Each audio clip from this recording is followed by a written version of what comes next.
The good member from the 26th, Representative Caldier. Thank you, Madam Speaker.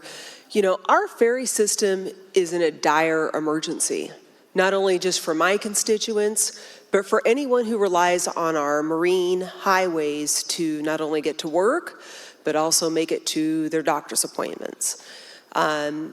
Just recently, we had a local columnist in our local paper, the Kitsap Sun, write an article about the need to purchase 2 vessels right away. Do I have permission to read, Madam Speaker? Please proceed. Thank you, Madam Speaker. So over the past year, I have commuted once a month to my second clinic in Friday Harbor, which has given me a front row seat to the collapse of the Washington State ferry system. In some ways, the solution is simple. We need more boats in the water and more bodies in these boats. 2 non-electric ferries could relieve the boat bottleneck while remaining committed to investing in clean energy and protecting the environment. As someone who sees the value in preserving our marine highway and the environment, this legislation is a good idea for our pocketbooks, our people, and our planet. So the author of that article was actually a dear friend of mine, Dr. Naran Alajba. And she's a pediatrician. She's probably one of the most brilliant women I know. She has 2 clinics, one that's in Silverdale and one that's in Friday Harbor. The clinic she has in Friday Harbor sees about 90 or 75% Medicaid patients. And in her article, she talked about the challenges not only she faced trying to get up to Friday Harbor, but the challenges that her patients faced trying to rely on the ferry service to even make it to their medical appointments. In addition, she also put in there some quotes about Washington State ferries, some facts on the Washington State ferry system. So right now, according to Washington State Ferries, we need 26 vessels. We currently have 21 vessels. 5 of those are over 50 years old. 50 years old. And half of the fleet is over 30 years old. Okay? Now, in addition, we had over 3,500 cancellations last year. And the reliability, their on-time reliability has now plummeted to 84%. I know you might sit there and go, 84%, that's kind of a B, right? But you know what? Could you imagine if we canceled 84% of the days of floor action because we couldn't get into the building?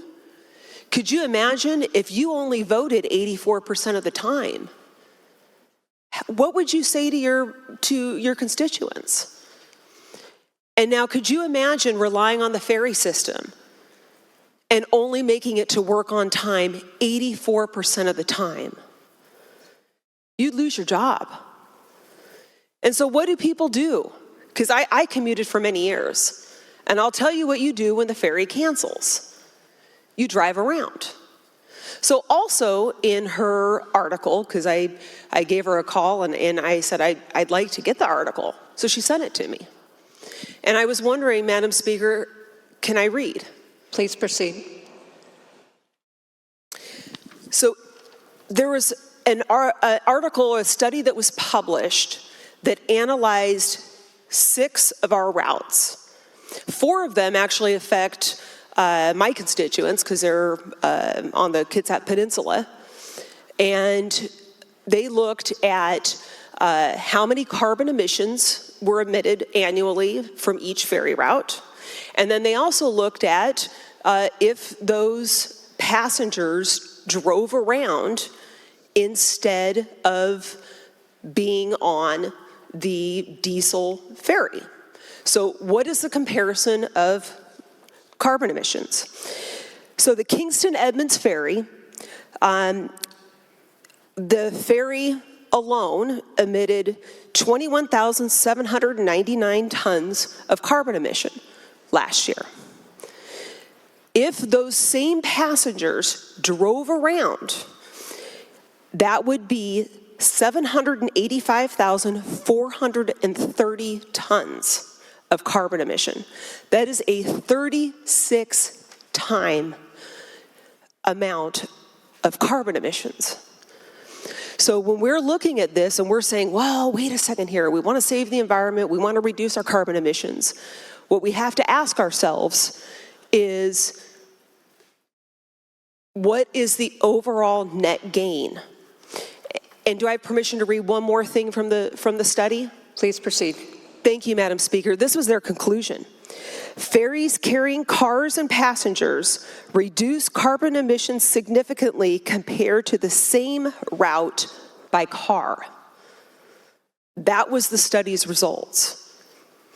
And what I'm asking you, Madam Speaker, is please follow the science. We need to get 2 diesel ferries in the water now, and we can still build those other ferries, but we need to get them in the water now. And please support this amendment and follow the science. Thank you, Madam Speaker.